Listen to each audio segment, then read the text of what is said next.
The night I saw Brooke again, the chandeliers over the Peachtree Conservatory threw 1,000 small suns across the marble, and every one of them felt like it was lighting me up instead of burning me down. A string quartet warmed the air, and the room smelled faintly of gardenias and champagne, the way Atlanta dresses itself when it wants to pretend it never learned the word scandal. I stood at the top of the balcony in a deep navy gown, steady on my heels, while Nathan shook hands 2 floors below, oblivious to the way memory can turn a staircase into a blade. Brooke turned first, smiling at a donor, then catching sight of me mid-laugh the way a person does when they smell smoke before they see the flame. The angle of her jaw faltered, a glass chimed somewhere, and for a split second the whole room narrowed to the space between her eyes and mine. I didn't move. I let the silence do the work, and the light do the talking, and I remembered the exact winter day I first handed her a key to my home. Before I go on, tell me where you're listening from tonight, and tap like and subscribe if you want more true family stories about dignity, justice, and the quiet kind of revenge that restores your peace. My name is Miriam, and I built a life I thought would last: brick marriage, business, and friendship, laid one careful layer at a time. I'm the eldest of 3 daughters from Macon, raised by a history teacher and a church pianist who taught us that what you build says who you are, and you keep your word like you keep your porch swept. I left for Atlanta at 24 with a second-hand drafting table and a file box of fabric swatches, and by my mid-30s, Cole and Hearth had its own studio in a converted warehouse in Old Fourth Ward. I met Nathan at a fundraising breakfast for historic homes. He sponsored roofs. I cared about rooms, and from the start, we looked like a press photo composed capable a promise of good taste.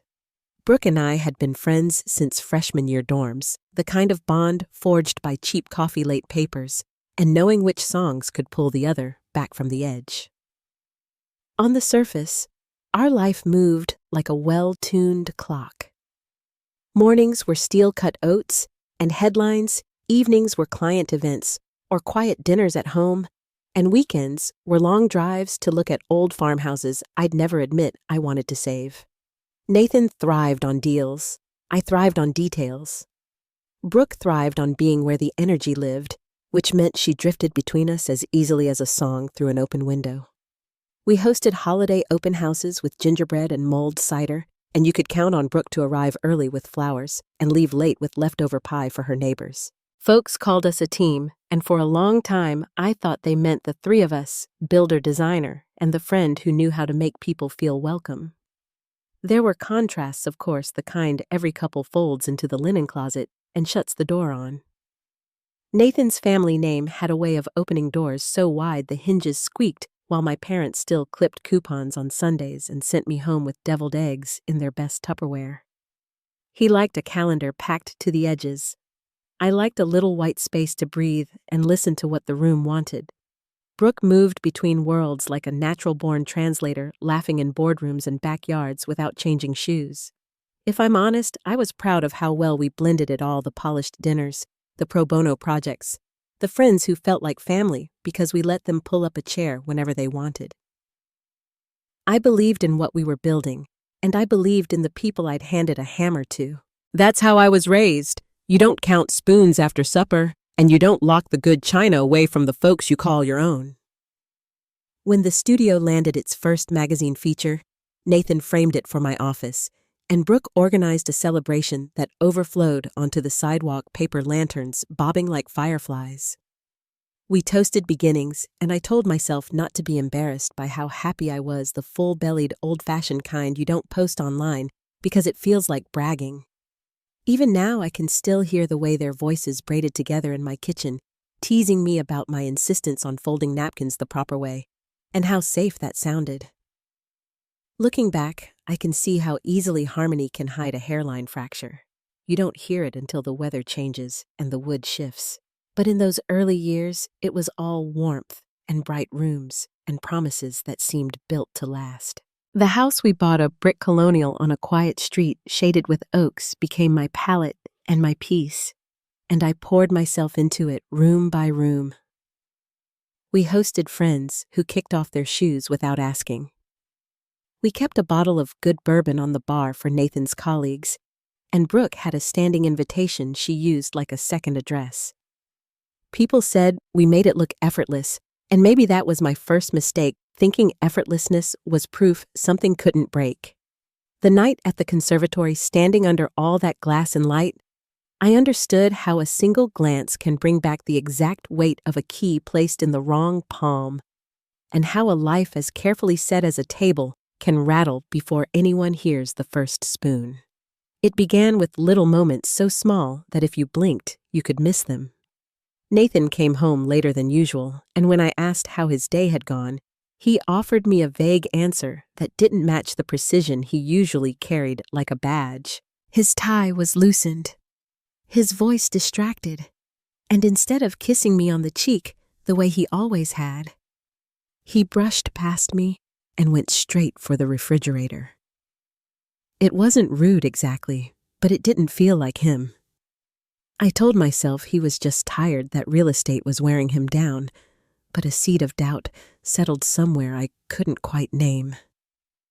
Brooke was still around often, as she always had been. Except now she seemed to notice Nathan more than before. It wasn't dramatic, not at first. It was the way her eyes lingered on him when he explained something. The way her laugh stretched too long at his jokes, or how she complimented the new shirts he wore when I hadn't said anything yet. One evening, the three of us sat around the fireplace with glasses of wine. I had slipped into sweatpants and an old sweater after hosting a client dinner earlier, but Brooke remained in her fitted dress lipstick, untouched by her glass hair, styled like she was still at a gala. She leaned in close when Nathan spoke, brushing a bit of lint from his pant leg, with a smile that tightened something in my chest. He laughed a little too loud, and I remember thinking the sound wasn't meant for me anymore. I told myself not to overreact. Brooke had always been magnetic, and her charm was a piece of her personality I used to celebrate. We shared decades of friendship, and I trusted that foundation. But trust is a strange thing. It doesn't break in one clean snap. It frays quietly, one thread at a time, until one day you realize the fabric you thought would hold forever has become nothing more than a fragile string. There were other moments. Once Brooke brought Nathan a rare bottle of bourbon he had mentioned offhand during a dinner with colleagues. She presented it to him with a flourish, claiming she happened to know someone at a shop who could track it down. I watched him beam at her, and something about the exchange didn't sit right with me. I tried to laugh it off, telling myself she was just being thoughtful. But as I stood in the kitchen, later rinsing out the wine glasses, the image of his smile kept replaying, and I realized I couldn't remember the last time he had looked at me that way. Another time, I came home early from a site visit and walked through the side door into the kitchen. Through the window, I saw them together, Brooke leaning across the counter, laughing at something Nathan said, her hand resting lightly on his forearm. He looked up at her with a kind of ease, a softness I hadn't seen in months. When they noticed me, they both straightened, a little too quickly. "We were just talking about you," Brooke said, with a bright smile that landed flat. I nodded, setting my bag down on the counter. "I'm sure you were," I replied, though I didn't let my voice betray me. That night, I lay awake, staring at the ceiling, while Nathan turned away from me in his sleep. My mother used to say silence can be more dangerous than shouting. I didn't understand it when I was young, but I did now. Nathan wasn't unkind. He was simply absent. Conversations became shorter, his kisses lighter, and when I asked if everything was all right, he sighed and said, "I'm just tired." Those 3 words carved a canyon between us that no candlelight dinner could bridge.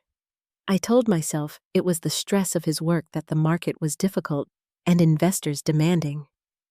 But even as I spun excuses, I felt myself shrinking, becoming a quieter version of the woman I once was. The hardest part was Brooke's sudden increase in presence. She dropped by unannounced with takeout, laughing about her own dating disasters, leaning against the doorway of my kitchen like she belonged there. "If I ever find a man like Nathan," she once said with a mischievous grin, "I swear I'll never let him out of my sight."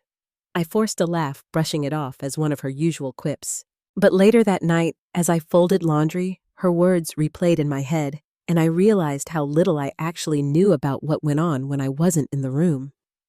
I started noticing other details. The way their text threads sometimes overlapped when I scrolled past Nathan's phone on the counter. The pause in conversation when I entered a room, followed by smiles that felt rehearsed. Even the way she began referring to him with a nickname she claimed was a joke, though I couldn't remember the punchline anymore. It was like they had built a language just out of my earshot, and I was left pretending I didn't notice the sound. One afternoon, as I tidied the guest room, I found the framed collage Brooke had given me on my wedding day. It had been on my nightstand for years, but at some point I had tucked it away.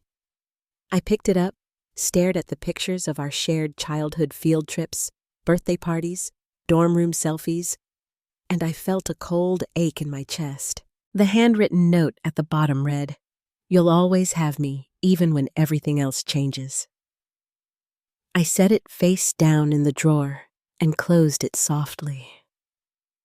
Something had already changed, though neither of them had admitted it yet. The turning point came with an earring.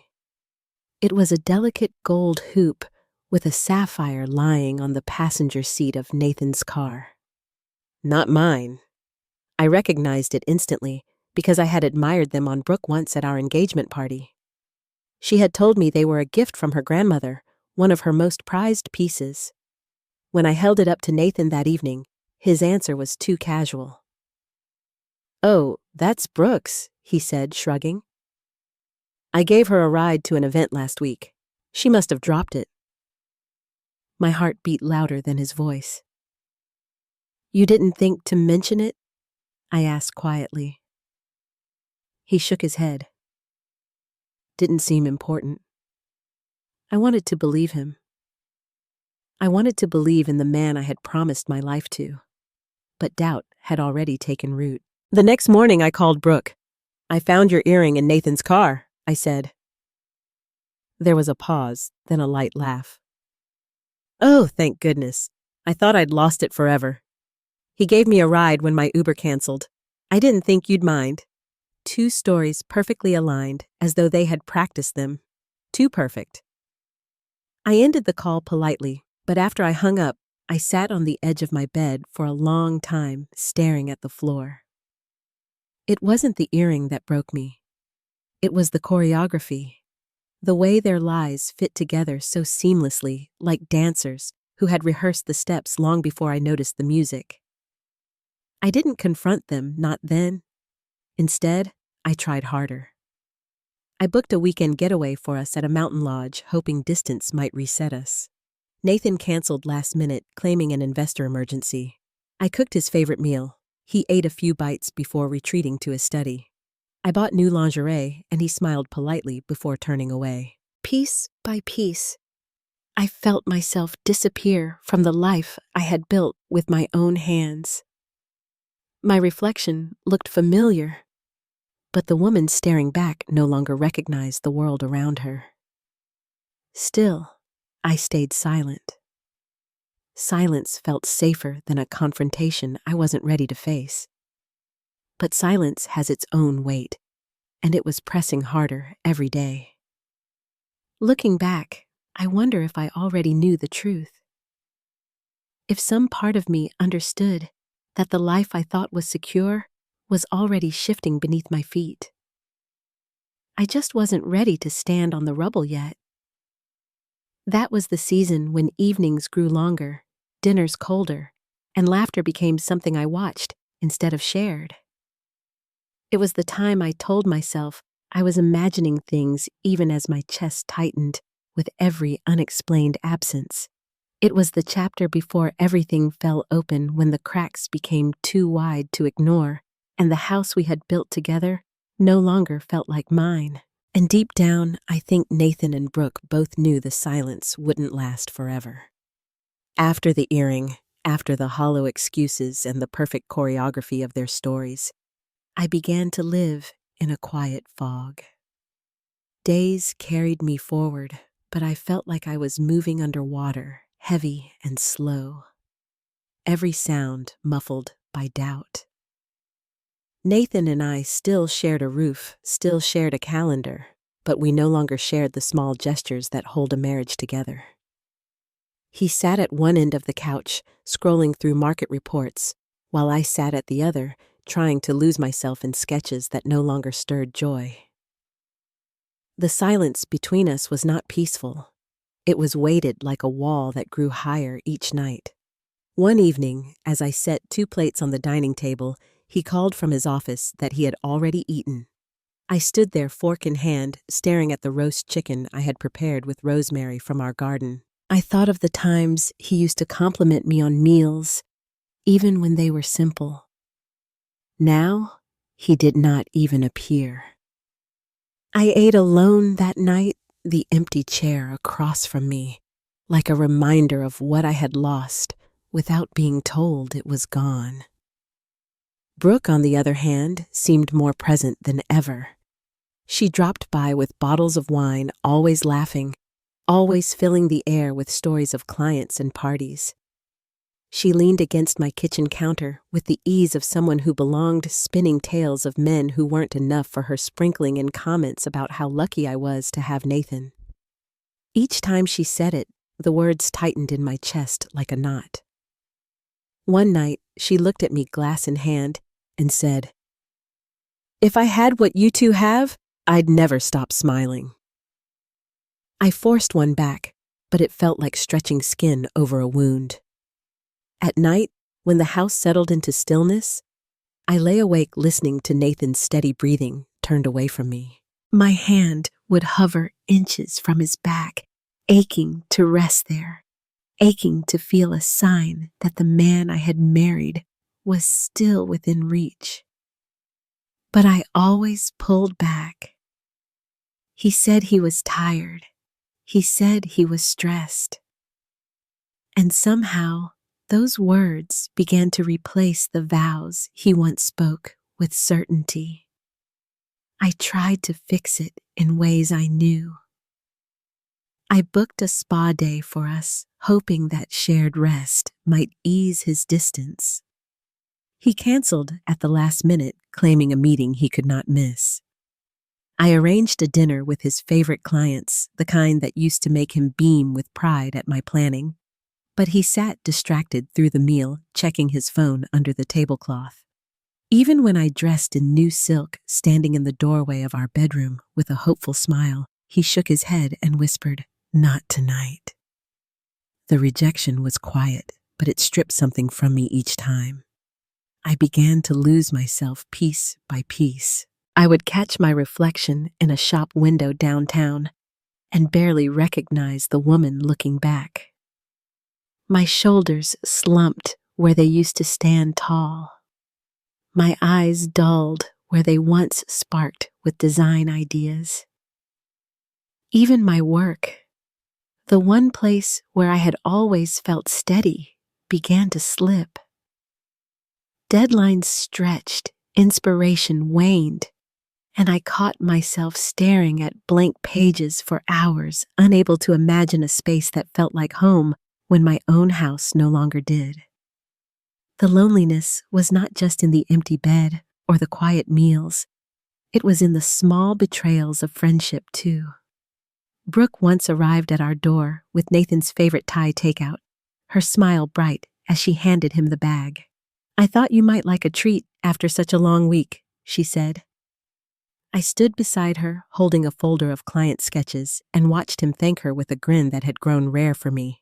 Later, she laughed about how she had guessed his order correctly. I laughed too, but when I went upstairs, I shut myself in the bathroom and let the water run, just to cover the sound of my tears. The worst moments were the ones that looked ordinary to anyone else. Nathan leaving his phone, face down on the counter, Brooke's name lighting up the screen before he swiped it away. The way their conversations carried an ease I could not replicate, like they were part of a world I no longer had access to. I tried to convince myself I was imagining things, but deep down I knew. I knew in the same way you know when a storm is coming, even before the first drop of rain. I withdrew without meaning to. Invitations from friends went unanswered. My sister's calls went to voicemail. And even my parents stopped asking why we hadn't visited in months. I didn't want to explain.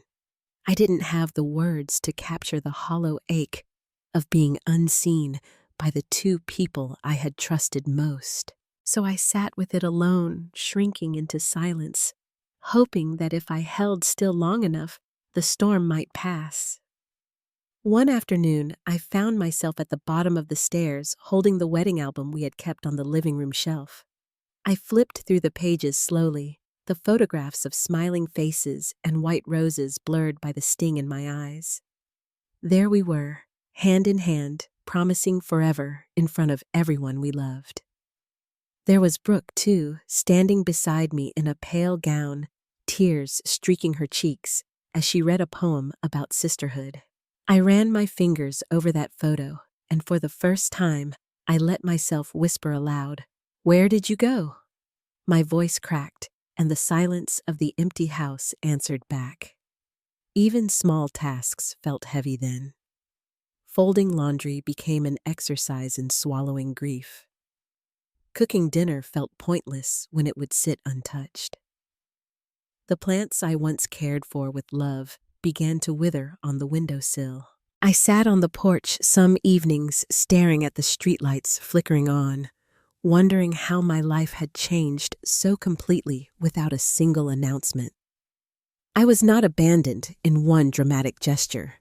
I was erased in fragments slowly enough that no one noticed until I barely existed in my own home. There were nights I wanted to scream to demand answers, to shake Nathan and ask if he remembered the woman he once claimed was his anchor. But instead, I swallowed the words, tucking them away until they pressed against my ribs. I told myself I could endure it a little longer. I told myself I was strong enough to outlast whatever season this was. But strength built on denial is a fragile thing, and mine was beginning to crack. It was during this time that Aunt Rose called me out of the blue. She asked how I was doing, her voice filled with warmth and steadiness that I had been missing. I almost lied, almost told her everything was fine, but the words stuck in my throat. Instead, I said, "I'm tired." She paused, then spoke gently. "Darlin', tired can mean more than one thing. You don't have to explain now, but promise me you'll take care of yourself before you forget who you are." I promised, though I didn't know if I could keep it. That season was filled with quiet suffering, the kind no one posts about, the kind that erodes you silently. I tried to hold on to the life I thought I had, but the truth was pressing harder every day. And though I didn't yet know what form it would take, I could feel a shift, coming, a turning point, waiting in the shadows. It was only a matter of time before I would no longer be able to pretend. The evening that ended my silence began like any other. I set the table for two, laying out the good dishes, as though they could remind us of who we once were. I had marinated steaks, poured red wine, and lit candles, determined to create something warm. At 6:30, my phone rang. Nathan's voice carried the same tired edge it had carried for months. "I'm sorry, something urgent came up with a client. I'll be late."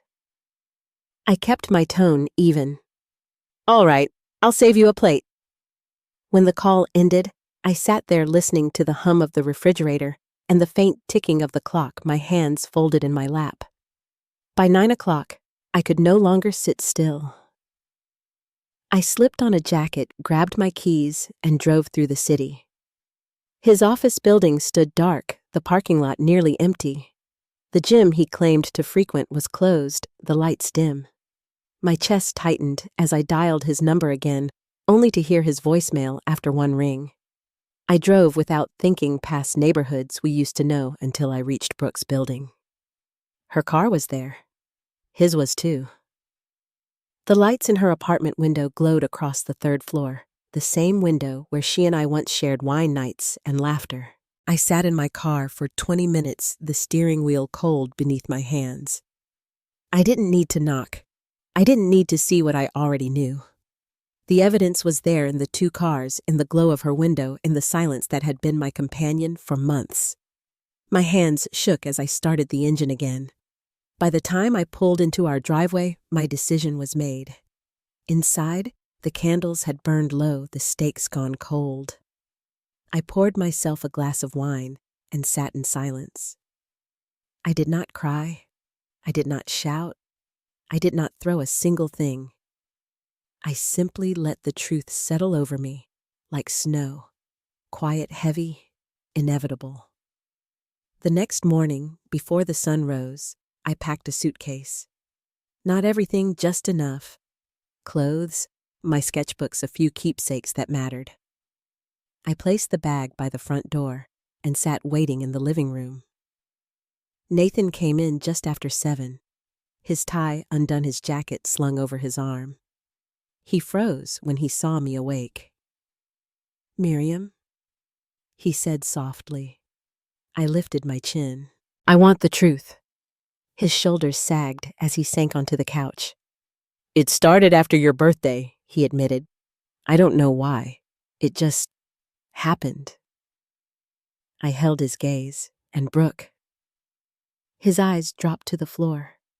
She said she didn't mean for it to, that she fought it, but... He exhaled sharply. But I didn't. Something inside me went still.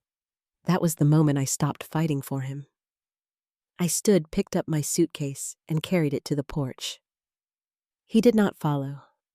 He just sat there, staring at the carpet as though the weight of what he had chosen finally pressed down on him.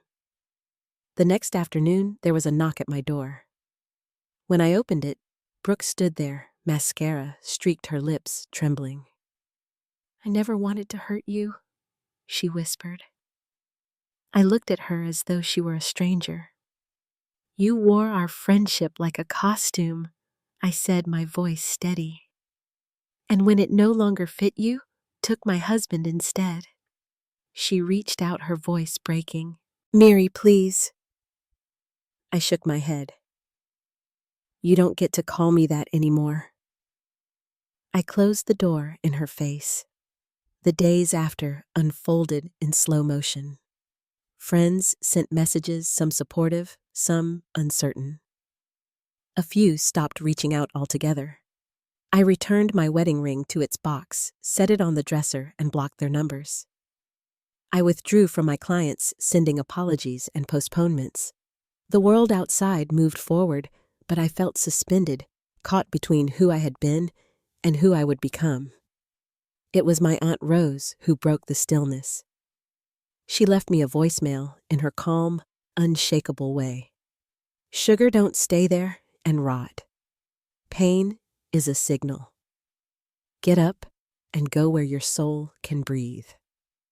I listened to her words 3 times before I picked up my phone and booked a flight to Savannah. That night, I left the house keys on the counter and zipped my suitcase closed. When I walked out of that house, I did not look back. The porch light cast a long shadow behind me, and the air felt heavier than it should have. But there was freedom in the step I took toward the taxi waiting at the curb.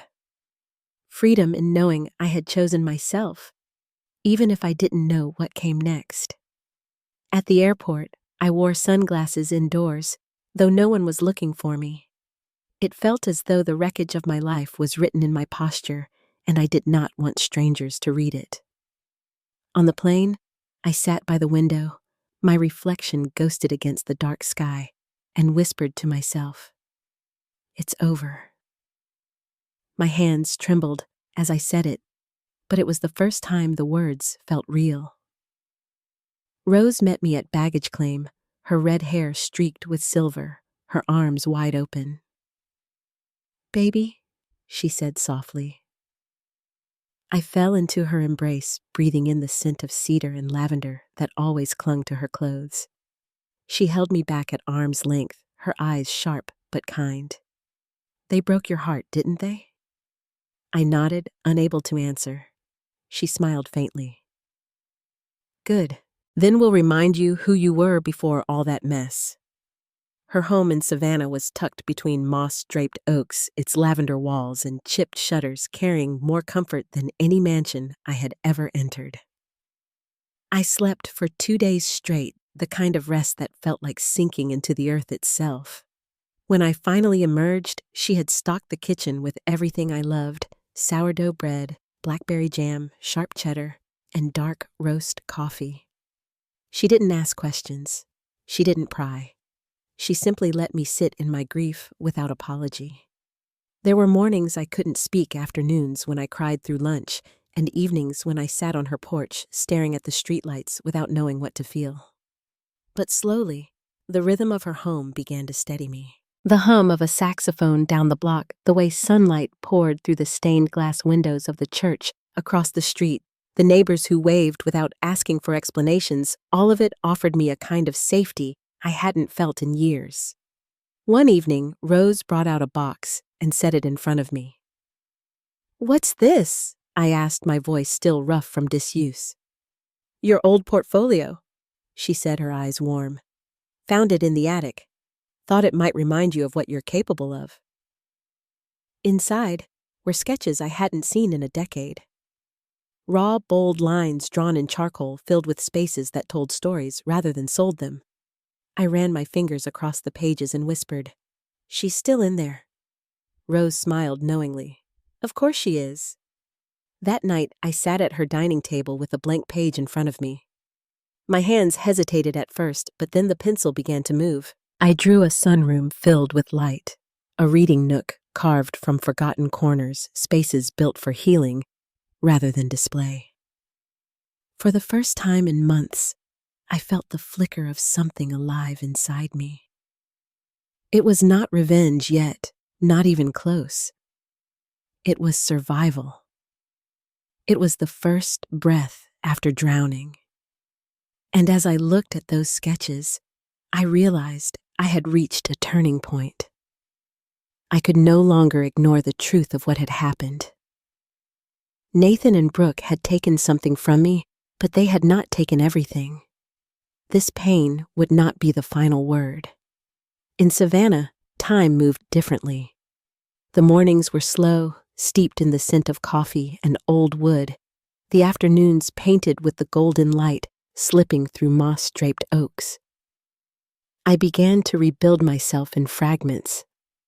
At first, it was nothing more than sketches spread across Aunt Rose's dining table, ideas for rooms that spoke of healing, instead of status corners meant for belonging rather than display. Each line I drew was a step toward finding my voice again. Rose gave me space, but she also gave me nudges. One afternoon, she slid a flyer across the table for a community restoration project. "They're looking for volunteers," she said gently. "Doesn't pay much, but you've always had a way of seeing what others can't."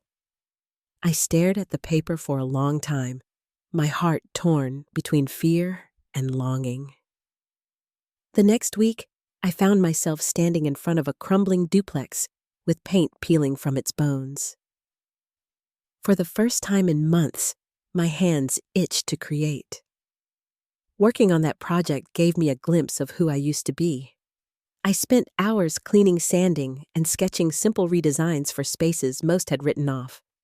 The families who would live there visited, often their gratitude humble, their hope tangible. They didn't know my story, and I didn't tell it. All they saw was a woman helping rebuild walls. What I felt was something deeper, the slow stitching of my own wounds through wood and plaster. Evenings were quiet but comforting. Rose and I shared simple meals on her porch sometimes, with neighbors drifting by. Sometimes with only the cicadas filling the air. She rarely asked about Nathan or Brooke, though her eyes carried the understanding of someone who had seen betrayal before. One night, she lit a candle and said, Grace isn't letting people walk over you, Miriam. Grace is choosing how you stand once they've tried. I held on to those words, repeating them whenever I felt the old pain try to drag me back under.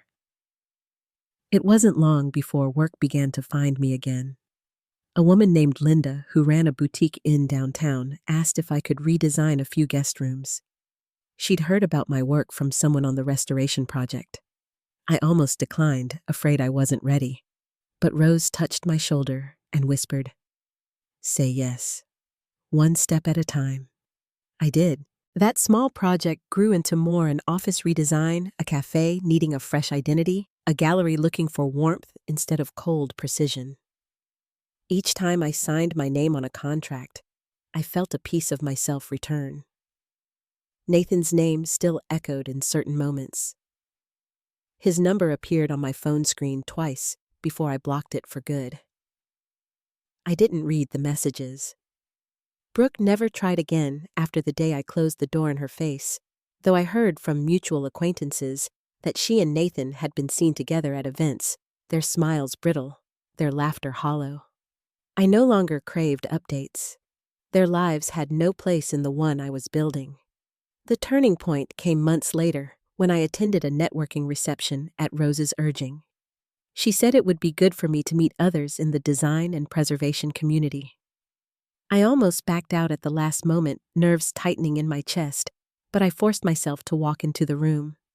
That was the evening I met Julian Rivera. Julian was a preservation architect recently relocated from Charleston with a reputation for respecting the soul of old buildings instead of stripping them for profit. He was tall, calm, his presence steady in a way that felt unfamiliar but safe. We spoke about architecture at first, about the delicate balance between honoring history and creating something new. His questions were thoughtful, his silences never uncomfortable. When I admitted I had nearly given up my design practice, he looked at me with steady eyes and said, "Then it's good you didn't. Spaces need people who listen to them." We began collaborating quietly, just consultations at first, me offering insights on interiors while he focused on structure. I didn't allow myself to think beyond the work, not yet. But each time we walked through an old building together, I felt the weight of my past lighten a little more. Where Nathan had once made me feel like an ornament beside his empire, Julian treated me as an equal. He listened, truly listened, even when he disagreed. That kind of respect felt like sunlight through shutters I had long kept closed. My first true act of defiance came not in words, but in a decision. A high-profile client from Dallas reached out asking me to return for a project. Years earlier, I would have jumped at the chance, eager to prove myself. This time, I wrote a simple reply. "Thank you, but I no longer take work in Dallas." Hitting send was like closing a door that had once kept me captive. Rose found me on the porch that evening, smiling quietly as she handed me a glass of iced tea. "That's how you take your life back," she said. As months passed, I began to shape a vision for what my future might look like. Not a return to who I was before, but an evolution into something stronger. I sketched late into the night, mapping ideas for a new kind of studio, one built not on prestige, but on intention, a place where clients came not for show, but for soul. I imagined rooms filled with light and history, spaces that reminded people of who they were when life had made them forget. In designing for others, I was also designing a new self. It was during one of those late nights that I wrote a single line in my journal. "This pain will not define me, but it will refine me." Reading it back, I realized I had already started my quiet revenge.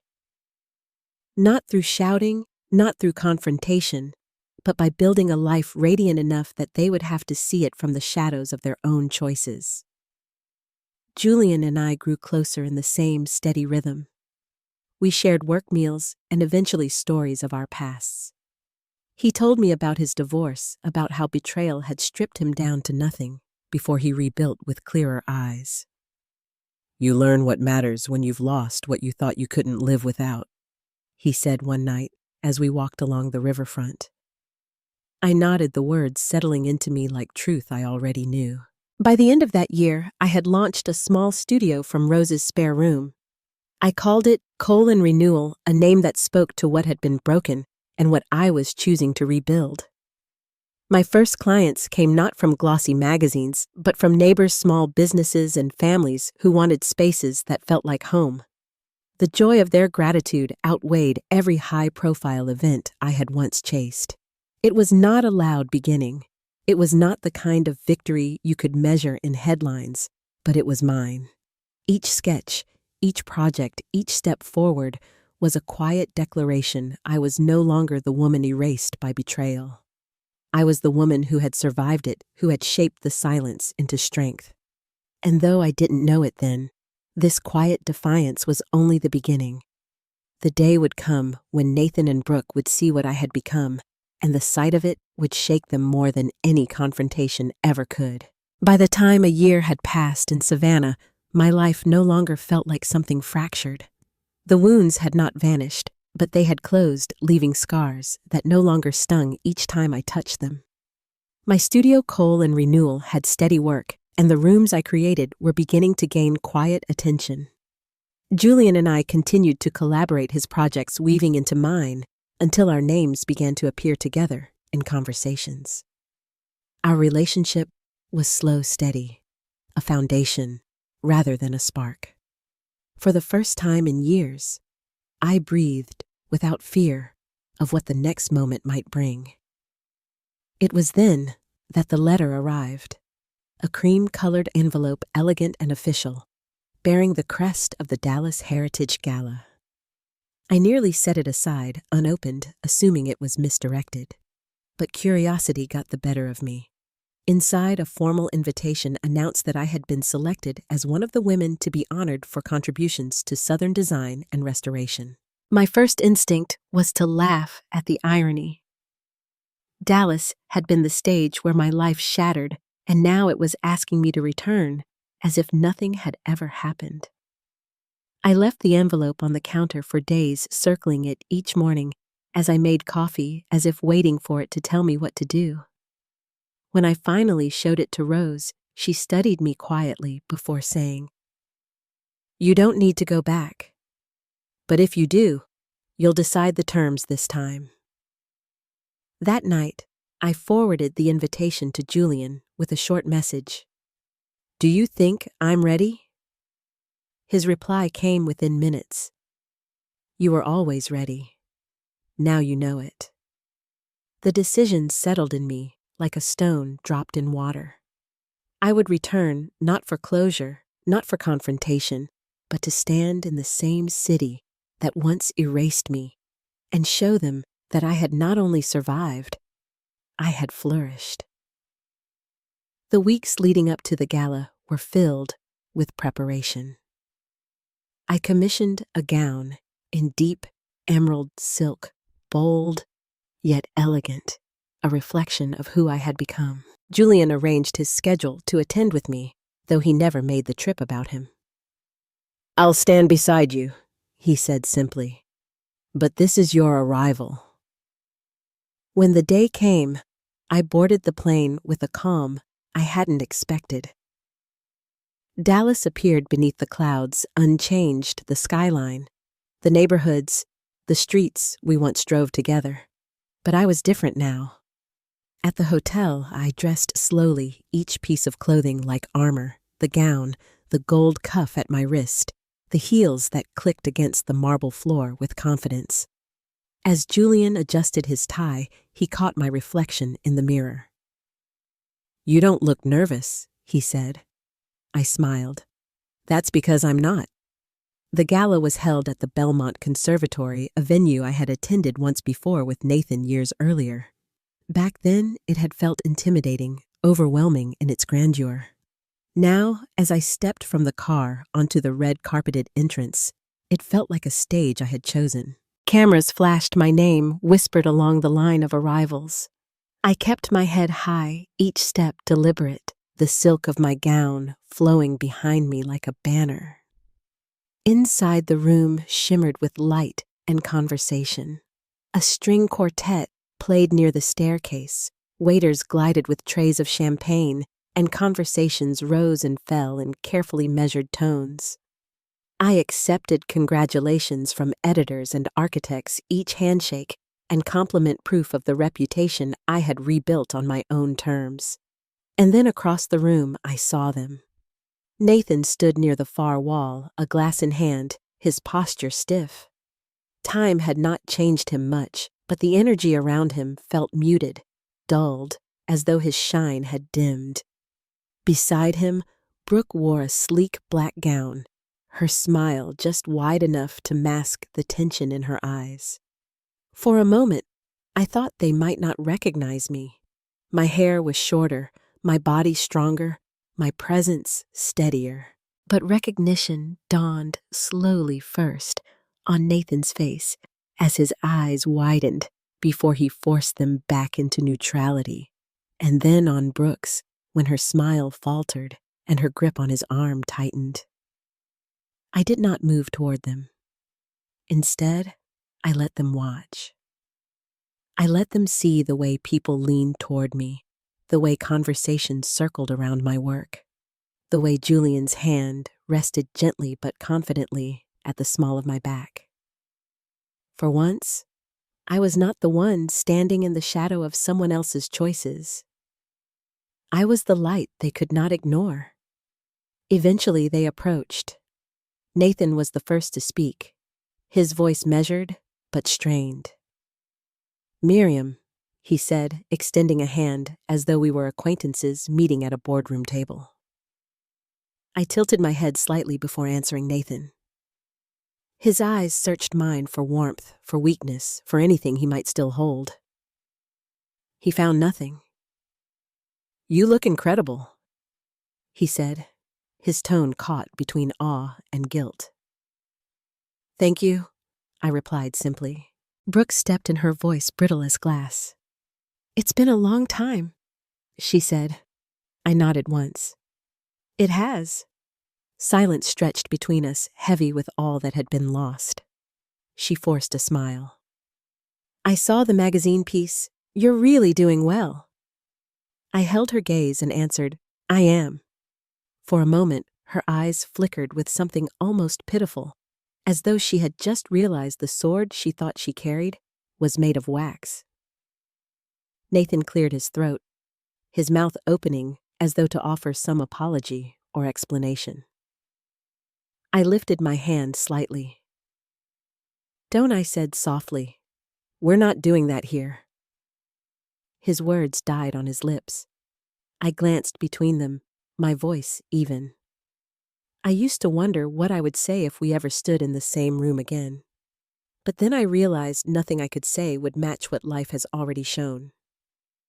Brooke shifted uncomfortably, her painted smile fading. I continued my tone, velvet but firm. "I lost everything, and I still came out richer. You didn't break me. You freed me!" The words landed like a stone dropped into still water. Nathan's jaw clenched, his eyes lowering. Brooke's mascara trembled at the edges. I added one final line, not cruel, simply true. "I wish you both peace, but your names no longer belong in my story." Then I turned, walking away, not out of spite, but out of arrival. Julian was waiting by the balcony, his tie loosened, his smile steady. "Everything all right?" he asked. I nodded, feeling lighter than I had in years. "It is now." We clinked glasses, the chandeliers above us, blurring into galaxies of light. For the first time, I felt the past release its grip. Later that evening, as the gala wound down and guests filtered into limousines and after-parties, I stepped outside onto the conservatory steps. The Dallas skyline stretched before me unchanged, yet no longer carrying power over me. I inhaled deeply, exhaled slowly, and felt the weight lift like dust shaken from silk. On the flight back to Savannah, Julian slept beside me, his head tilted toward the aisle while I watched the city lights shrink beneath us. I smiled, not because of who sat next to me, but because of who I had become beside him. The woman who left Dallas shattered was gone. The woman returning home was whole. But even as the plane cut through the night sky, I knew there was still more to be done. Justice had not yet spoken its final word. Returning to Savannah after the gala felt like exhaling after holding my breath too long. The air was warm, dense, honest, clinging to my skin like a welcome I hadn't realized I craved. I unpacked my gown carefully, hung it in Rose's cedar closet, and stood for a moment in front of the mirror. The reflection staring back at me no longer looked like a survivor. She looked like a woman who had claimed her own ground. But word travels especially in circles that thrive on whispers. Within days, I began hearing from old acquaintances in Dallas. A former client emailed saying she had seen me at the gala and wanted to congratulate me on the recognition. Another forwarded me a link to a design feature praising my work in Savannah. Each message reminded me that Nathan and Brooke would not be able to hide from what they had seen. They had witnessed the proof with their own eyes. It wasn't only about the recognition. It was about the stark contrast. They had built their choices on betrayal thinking they would stand taller for it. Yet there I was, radiant, surrounded by respect they could never manufacture. Their laughter that night had been brittle, their eyes shadowed with unease. My victory required no announcement. It was already written across the silence that followed. Julian noticed my quiet smile one evening as we shared a bottle of wine on Rose's porch. "What are you thinking?" he asked. I swirled the glass slowly, watching the deep red catch the light. That sometimes justice doesn't need a courtroom, I said. He nodded, his gaze steady. Sometimes the truth reveals itself when you stop chasing it. I reached across the table and rested my hand on his. Exactly. Not long after, I received a call from an editor at Modern Southern Living. She wanted to feature my new studio in a special issue about designers who turned personal hardship into creative vision. I hesitated at first, unsure if I wanted my story framed through the lens of betrayal. But she assured me the piece would focus on the spaces I was creating, now rooms that carried warmth, history, and resilience. I agreed, knowing that the article would do more than highlight my work. It would cement my return on my own terms. When the feature went live, the photographs told my story better than words could. Sunlit interiors filled with reclaimed wood spaces designed to comfort rather than impress corners that whispered belonging. The article called my approach design with memory, a phrase that struck me deeply. My phone buzzed for days with inquiries, praise, and invitations. Among them was a message from a mutual friend in Dallas. Nathan and Brooke have been noticeably quiet. People are starting to notice. I didn't reply. I didn't need to. The true breaking point came at another event months later, this time in Charleston. Julian and I were invited to a preservation gala at a restored waterfront estate. I accepted, knowing it was a chance to expand our reach beyond Savannah.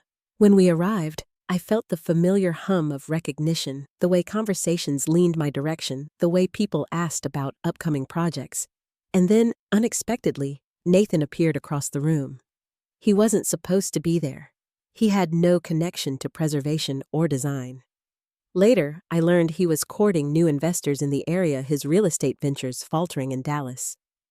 But in that moment, all I saw was the man who had once held my vows like they were paper. His eyes widened when he spotted me. He approached cautiously, as though testing the strength of ice. "Miriam," he said, his voice quieter than I remembered. I turned to face him, my expression calm. "Nathan." He cleared his throat, glancing toward Julian, who stood a step behind me. "You've done well for yourself." His words stumbled, lacking conviction. I met his gaze steadily. "Yes, I have." The silence stretched until he shifted uncomfortably. "Things haven't been easy," he admitted, his hand brushing the back of his neck. not the way I thought they would be. I considered him for a long moment. Once I might have pitied him, but pity no longer belonged to me. You made your choices, I said gently, not unkindly. His shoulders sagged, his eyes searching for a softness I could not give. Finally, he whispered, "I'm sorry." The words hung in the air between us. Years ago, I would have clung to them like a lifeline. Now they felt weightless. I nodded once. "I hope you find peace, Nathan." Then I turned back toward Julian, who slipped his hand into mine without a word.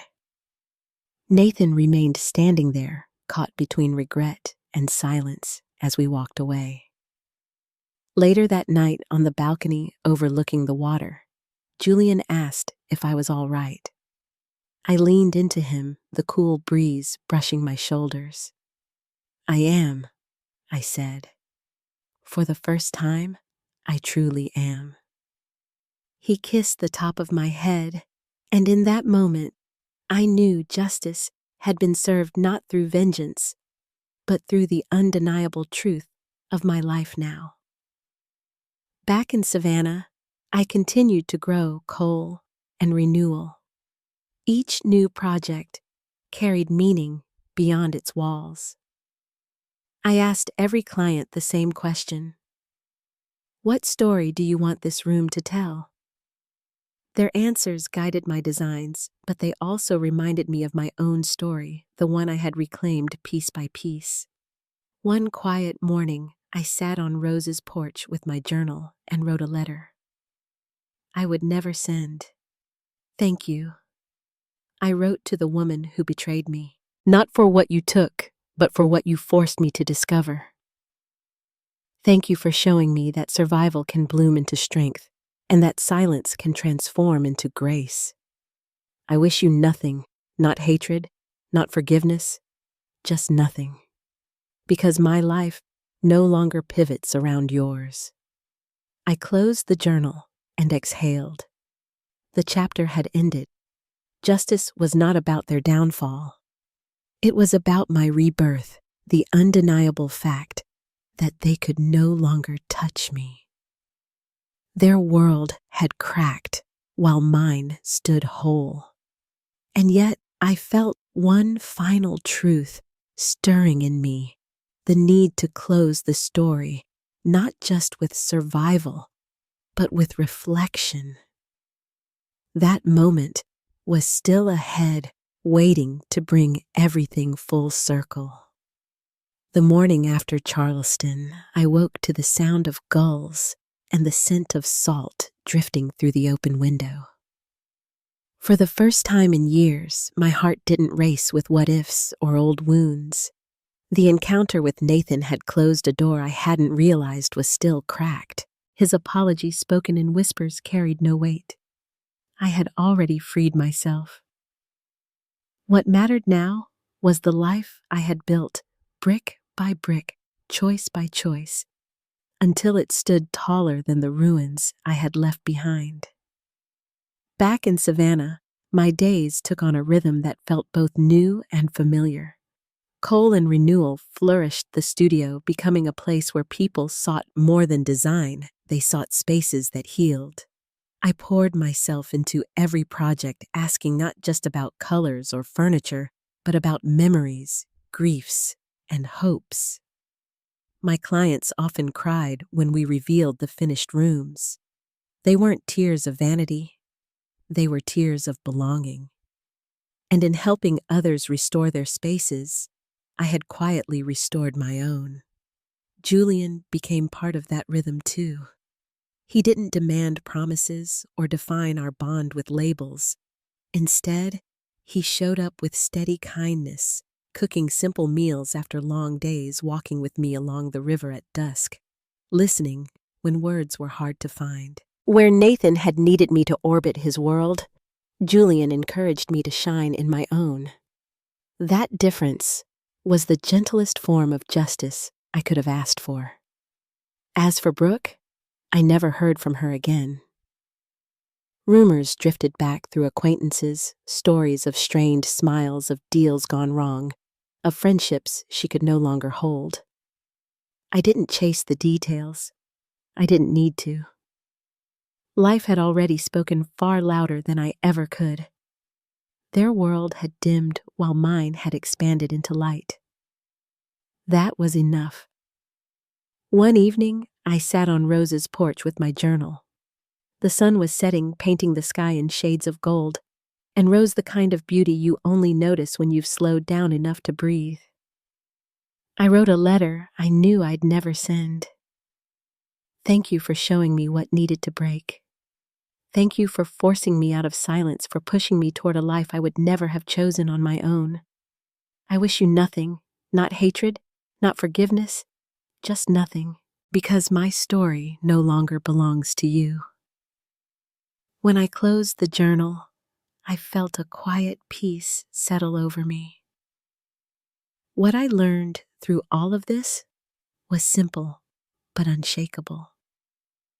Betrayal may take from you the life you thought you had, but it cannot take the life you are capable of creating. Dignity isn't restored by shouting or by vengeance. It returns when you stand tall in your own truth, when you choose to build something stronger out of the pieces left behind. I no longer measure my worth by the love I receive or the loyalty I am given. I measure it by the way I rise, the way I keep grace in my steps, even when the ground has shifted. That more than anything is the justice I wanted, not their downfall, but my restoration. So today, when I walk into a room, I carry no bitterness. I carry only the quiet strength of a woman who was tested and found whole. And if anyone ever wonders whether betrayal can truly be survived, I will tell them this. It can, and when it is, the life that follows can be more radiant than the one that came before. Before we close, I'd love to know which part of this journey spoke most to you. Share your thoughts in the comments, and if you'd like to hear more true family stories, you're welcome to stay with us here.